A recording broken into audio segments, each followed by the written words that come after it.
Life's Tough, but Superheroes Are Tougher. A podcast about real-life superheroes in the entertainment industry with your host, Stephen Shamus. This episode is brought to you by the Podcast Services Division at Life's Tough Media. Having your own podcast allows you to creatively reach all types of audiences, from clients to prospects, to your most loyal membership base. And by utilizing studio affiliates located around the world, coupled with quality remote recording capabilities, Life's Tough Media makes having a corporate podcast easier than ever before. Contact us for a no-obligation consultation at info@lifestuff.com or visit lifestuff.com to learn more. Welcome back, everybody, to Life's Tough's podcast this week. And obviously my co-host, Alex, who co-hosts with me every week. How are you doing, Alex? This week, we have Danny Mancini from Inspire Entertainment. Danny, thank you for joining us today. Thank you for having me. I'm nice to see you guys, and I'm glad that the other people passed. No, so Danny and I go way back. Probably at this point, I'm thinking it's got to be 6 or 7 years at this point. Danny's been a good friend. I've been through some ups and downs in this industry, and Danny's always been there for me. He's always been a good friend to me. I knew that when we started this podcast, he was somebody I definitely wanted to have on. We always like to go behind the scenes a little bit. Danny has a great behind the scenes peek at what goes on in Hollywood and entertainment. So I think he can add some insightful information for us today. So Danny, it's great to have you on. No, thank you so much for having me. So Danny, give it. I know who you are, okay, but the whole world doesn't know who you are yet. So give us a little bit of background on Inspire Entertainment, how you came to be there, and what you were doing before you came to Inspire. Secret origin. So yes, Danny Mancini, the origin stories. Inspire Entertainment is a management company. There's, within the industry, there's distinct line between management and the agents. It's a gray area because we have a lot of overlap with each other. But essentially, a very big part of what we do as managers is to kind of further the career and grow a career and, get everyone's goals in line and find all the avenues to explore. It's a very kind of entrepreneurial kind of thing. I've been in management for about 15 years now. Wow. So I must be up for parole pretty soon. But yeah, that's really kind of what we do. As a company, there are different ways about going about management. A lot of managers have more of a volume kind of business, but we're very, very focused on the talent that we represent, and we're very focused. We keep the list very, very tight. We don't have a ton of clients, and we really believe in our clients. They're talented. Most of our clients are trained, so they're in it for the long haul. They're in it for the art and not for the fame. Obviously, notoriety is a byproduct of that, because obviously we want them to be in the biggest and best and most amazing projects, whether that's on screen, on TV, or on stage. So that's really the kind of company mantra. And Awesome. We're fortunate that all of our clients are really good people, and no one falls into that life's too short category. Yeah, and we're going to get to some of those. We're going to get to some of those superhero names soon. We're going to get to some of those superhero names because we definitely want to talk about some of those superheroes that you represent. So obviously you're from the UK, Danny. How did you get here from where you were there, and what sort of prompted that move, and what were you doing in the UK? Were you doing the same thing there before you came here? No, I think it was basically a midlife crisis. Is what brought me here. Wow, That's a good one, I guess. Some people like cars. You just change lifestyles. That's no big deal. Just rip it up, start over somewhere the other side of the world, preferably. Just go for it. No, I was born in the States. I was born in Los Angeles, and in the UK, I've never been one of those people that knew what they wanted to be. And that's a kind of double-edged sword, because you can grow up knowing what you want to be, whether it's a doctor or a lawyer, and follow this path that's set out and go to med school and spend all that time in education, and then it turns out, oh, actually, in practicality, it's not what I want to do. So I left, when I left school, I started off in catering. I was a chef. And then I left the catering industry because that's all I'd ever known, to try something new. So I moved into sales, and I was working in the travel industry. Became the sales and marketing manager of the company that I was working for. And it was like right around that time that the internet was really taking over travel. Everyone was able to kind of essentially cherry pick the elements of a vacation that they wanted. So it radically changed in a very, very short period of time. And it was very, very, it wasn't my company, and I could, put forward my thoughts and ideas and how to adapt with it. But to a certain degree, it didn't work out. And I kind of felt like I needed that change. And I'd always kept my American passport, because one day I knew in the back of my mind that I wanted to live and work in the States. So I sold my apartment and literally moved over here with one suitcase and my golf clubs. Things. Just the essentials. Totally. Just the essentials. Yeah, and that was 15 years ago. Wow. I kind of like weighed up where I should go. I've been to New York so many times. I love New York. Chicago I love as well. Spent many, many times in Chicago in all seasons also. And I just kind of, I didn't have a three-edged coin. So I kind of thought, like, why not I go to Los Angeles, back to where it all began. And then if it doesn't work out in LA, I can migrate back east again. And like I say, it's been 15 years. I've been here ever since. When I got here, I got a job on a movie. Met a guy in a bar who was who was a camera operator and about to start work on a movie. I was like, I'm available, and I became the office PA. So I got to see how things worked on set and behind the scenes. Very quickly realized, I think, it's like 4 o'clock in the morning when I was driving home after a long day at work, and I was on completely the wrong freeway, that I was like, yeah, set life is not for me.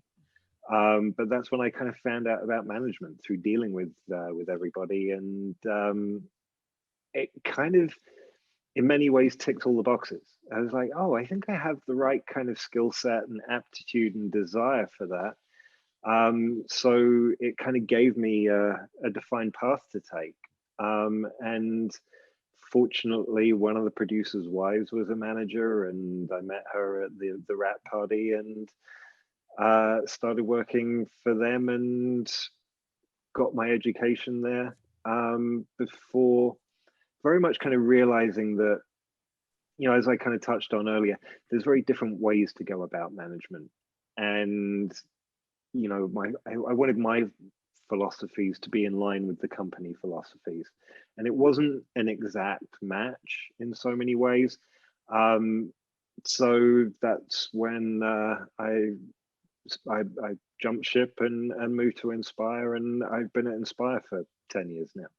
Wow. What's amazing, Alex, is we talk to people every week, and it almost does feel like a superhero origin story, right? It's like when you start going to these backstories, it's like, how did you get to where you are in your own life? You are your own superhero. You are sort of writing your own story, origin story along the way. Totally. 100%. So now let's talk about superheroes, right? Because you actually work with a couple of superheroes, a couple of very well-known superheroes, and this is fascinating stuff. We've always been fascinated by it, and it'd be interesting to sort of hear from your perspective what it's actually like. So obviously the Falcon, Poe Dameron, Moon Knight, these are extraordinary actors. You and I have talked about how they went to Juilliard. These are top level guys. Talk a little bit about first Anthony and then Oscar. Obviously you've been with them. You've been at Inspire for all these years. So first, talk about Anthony. When Marvel's looking for casting, obviously what they do have in common is they're both Juilliard grads. Talk a little bit about both of them, what they bring to the roles, how you've sort of seen them mature in the time that you've been with them. I think that is almost one of, there's always this divide kind of between DC and Marvel. And I just think that Marvel kind of have it together a little bit better. They have the whole package. I think in so many ways, DC likes to take themselves very, very seriously and do these dark and broody kind of things. I think we've seen a change in that recently. But what Marvel do so well is they get actors. They get real actors for all of their roles. It doesn't matter whether it's a tiny role that's just, like a barista kind of thing, through to the main roles. They appreciate the talent. And because I think that the Marvel movies have so many more layers and elements to it. Yes, on first kind of looks, it's a big budget, effects and everything, but there's the humor in there as well. So, which is a key ingredient of Marvel films, TV shows, and everything. And to have an actor that can kind of convey all those different things going on all at the same time and within a short space of time, that's where they really kind of hit the nail on the head. I mean, even in the series that we're seeing now on Disney Plus, the supporting roles are filled with great actors. And at the end of the day, that is what a Juilliard trained actor wants to do. I already kind of said that they're not in it for the fame. Yes, these things bring, I don't like to say fame because it's notoriety, which is a byproduct of being in these things. And so they're not celebrity. They are actors bringing these roles to life, which is very, very, different to so many different people or many different actors' reasons for getting into acting. At the end of the day, these are guys and girls that fell in love with acting, whether it's, at school, at amateur dramatics, or whatever, however they found out about acting, that's what they fell in love with, playing these characters. And so that's what they're able to kind of bring to the table is, they can switch it up on a dime. All right, so obviously Anthony is playing the Falcon, and he sort of embodies the character. We as viewers can't really picture a recast the way a Batman or Superman has been recast over the years. So talk a little bit about what is it about the Marvel characters, whether it's Chris Evans playing Cap or Robert Downey playing Iron Man or Oscar's now playing Moon Knight, that we cannot envision anyone else playing these characters other than what we're seeing? Well, they do bring so much to the characters. Quite frankly, if they were to follow up with another Iron Man appearance and it was someone other than Robert Downey Jr., those are big shoes to fill, and no one's going to want to do it unless they're absolutely insane. But there is someone that would be prepared to do it. And I think, look, I don't think we never say never, because who knows? Who knows down the line when the well runs dry and Marvel want to reboot Iron Man. Let's face it, a lot of what we're seeing these days is a reboot of something. So it's likely that it probably will happen. Is that in 5 years, 10 years, 20 years? Who knows? But they're big shoes to fill. And, they took a big chance on him, because when they cast that Iron Man movie, he was, still on the blacklist. He was not he was not a hot commodity. And that movie in general took so long to get together. I mean, they've been talking about trying to get that together for about 10, 15 years prior to that. So, you know, things changed. And yeah, you know, sometimes it does become kind of cost prohibitive to keep the same actors in the roles. And if it makes sense story-wise, they'll go down the DC route of trying to recast it and reimagine it in some way. You can't take that off the table, but I think, you know, Marvel are doing very, very well at it, so there shouldn't be a need for it. But they have also so many characters to choose from, so many. You know, it's kind of bewildering to me. I do not have the comic book knowledge that you guys have. I will hold my hands up there. I hope there's not a quiz at the end of this, because I will fail miserably. But you know, I remember like sitting down with execs at Marvel years ago when they were developing Ant-Man, and I'd never heard of Ant-Man. I'm like, what the hell's Ant-Man? Like, just some little small dude? Doesn't sound that good, does it? And watched the movie. I was like, oh, that's kind of cool. Kind of into this. This is great. So they do what they do very, very well. Yeah, it's with Marvel. Yeah, with Marvel, it's different with DC, right? You have Batman, you have Superman. Okay, we're gonna choose someone to choose those roles. With Marvel, you have everybody. They're like, oh, Oscar Isaac, would you be interested in doing something in the MCU? And maybe he says yes. They're like, great. Here's a bunch of characters. Let's see what would fit. So the casting of the actor for the Marvel movies, it doesn't really matter the character. It's, oh, we really want to go after this wonderful actor, Anthony Mackie or Oscar Isaac. Once they're on board or interested, then we can really tailor the character for them. Where DC, it's not, Batman. It's going to be very tough for anybody to just jump into Batman. There's always going to be, you know, people talking about it. But when, you know, Moon Knight came up and everybody's like, Oscar Isaac, great. Nobody knows Moon Knight. There's no 30-year movie history of Moon Knight that everybody's going to be like, oh, this is the character that I know. And that's kind of the great thing about Marvel. Guardians of the Galaxy, another example, none of those characters was in the zeitgeist. Nobody knew who they were. Mm-hmm. But they got great characters and they made those characters their own, and here we are. Yeah, totally. No, it's you know, and Moon Knight as well is a great opportunity because there's so many characters to the character. Yeah. In so many ways. Yeah. So, you know, it like that is really kind of an actor's dream. Yeah, Alex and I talk about that every week. You know, we talk about a lot of the film and television stuff, and one thing that we see a lot of is how, you know, the culture is so influenced by, you know, one thing that we were looking at last week was, you know, 11 of the top 15 grossing films of all time are superhero, sci-fi, fantasy films. It's a couple of Star Wars movies, it's Avatar, it's a couple of Avengers movies, it's Black Panther. It's just really incredible when you go down the list and you only see 4 out of the top 15 movies are just regular movies, right? Like Titanic. And that's one thing that we do talk about all the time is do the superheroes influence the culture? Is the culture influencing the superheroes? You have a movie like Black Panther that does $1.4 billion. You have Shang-Chi coming out soon.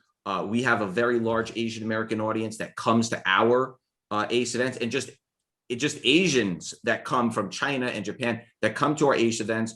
We had an Asian artist on, a Filipino artist on last week. He said every single person in the entire country is going to see Shang-Chi when it comes out. So talk a little bit about the influence of these superheroes on the culture, or vice versa. Like, you know, it's almost uncanny where, you know, you see these hate crimes all of a sudden against Asian Americans, but yet Shang-Chi is coming out, right? You have this immigration issue come up a couple of years ago, and then here's Gal Gadot, who's an immigrant from Israel with a slight accent, playing one of the most important characters in the history of the DC universe. And then the movie goes on to make almost $800 million, right? So talk a little bit about why are 11 of the top 15 films of all time superhero, sci-fi, fantasy movies, and how is this influencing the culture at large, Danny, that you see from your seat? I mean, from my viewpoint, maybe just very pragmatic, because, you know, at the end of the day, it's expensive to go to the movies these days. And if you live in middle America or in a small town and you're a mechanic and your wife works at Walmart and you are taking the kids out to the movies, that's a big chunk of your paycheck. You know, when you consider, you know, whether it's the gas to get there and the concessions and popcorn and this, that, and the other, the tickets, all that. So you want something that all the family can watch. And that's kind of what these movies are. There's something for everybody within them. So I think that, you know, it's always going to be those cases. Yes, art house movies are fantastic and, you know, push the envelope and are relevant and have so much importance within the film industry. But at the end of the day, there are so many people that are not looking to be educated by a movie in a way or see things differently or whatever. They want entertainment. They want to be able to switch off and kind of go there, have a big spectacle played out in front of them. The wife, the kids, everybody's happy, and they leave going, well, that was a success. Everyone got something out of that. And there are more people in the world that are looking for that value for money when they go to see a movie.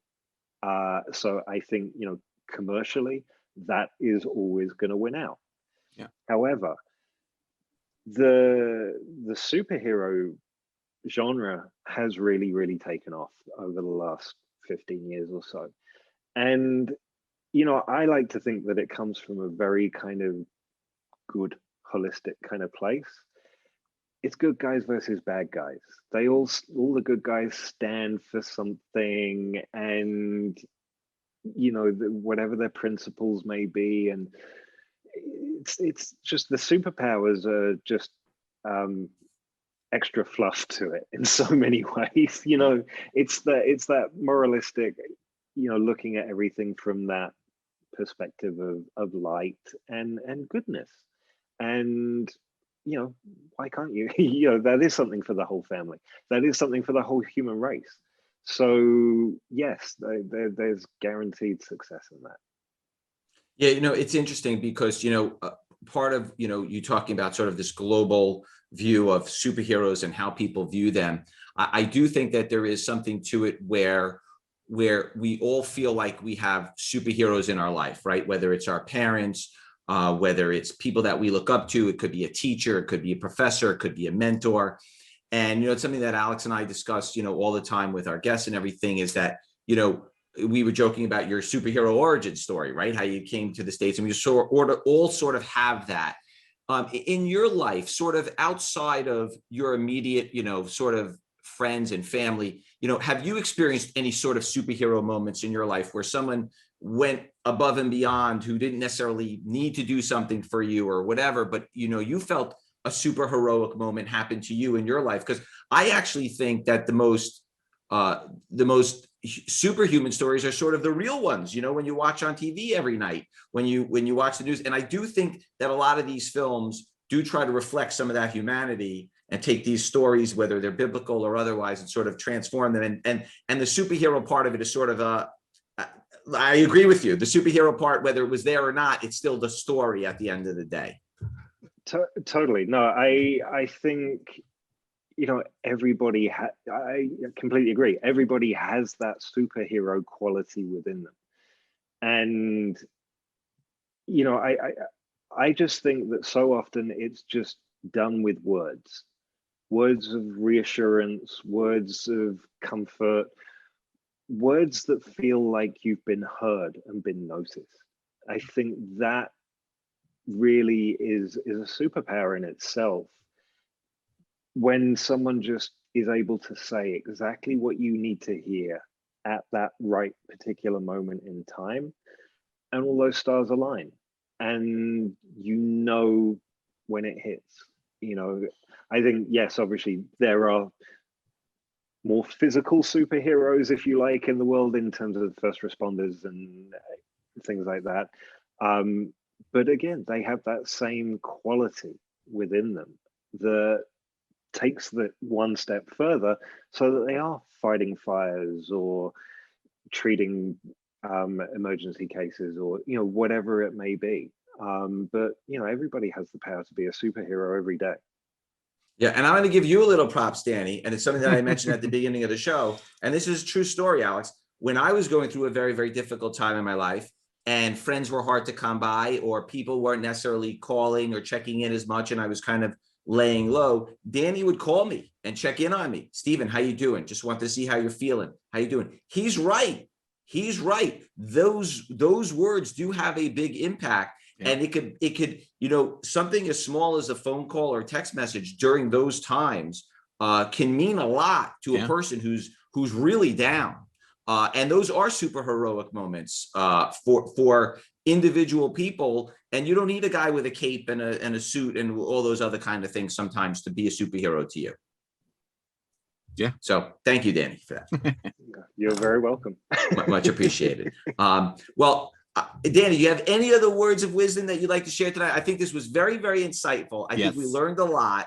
Not everybody, what I like about this show is that, I think a lot of times when you speak to the actors, they kind of give you sort of the answers that they've been prepared to give. I think they've been long thought out. I'm interested in what happens behind the scenes. I'm always fascinated by how it all comes together, because in the live event business, the consumer shows up, the actor is there, they're signing the autographs, they're taking the photos, and it's very easy, right? In that sense.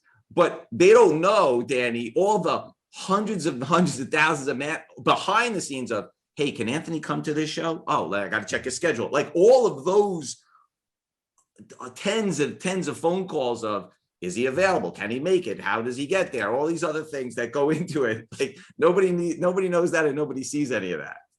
Yeah, I mean, with Anthony, it's especially it's very difficult because busy person. He is very, very busy. I mean, he's always doing something, and works a lot, but also has a lot going on in his personal life. He's very influential in his community in terms of the philanthropic work that he does. So yeah, kind of carving out those times and everything can prove tricky. But it's great because he enjoys kind of giving back in that way and meeting the fans and doing those kind of things as well. So it's a give and take situation, and it's great when it works out. No, for sure. And he's great with the fans. I mean, he's always the comic relief on the panels. I think he's sort of the guy that can make the jokes, keep it lighthearted, and keeps sort of everybody on their toes a little bit, which is a lot of fun. So Danny, thank you for joining us tonight. This was a great show. It's awesome. If you have any comments, please leave them in the comments field. Anything negative, we won't tell them about it. Don't worry about it. We'll hide those. We'll cut it out. Yeah, we'll edit it. Yeah. But thanks everybody. We'll see you next week on Life's Tough. Thanks, guys.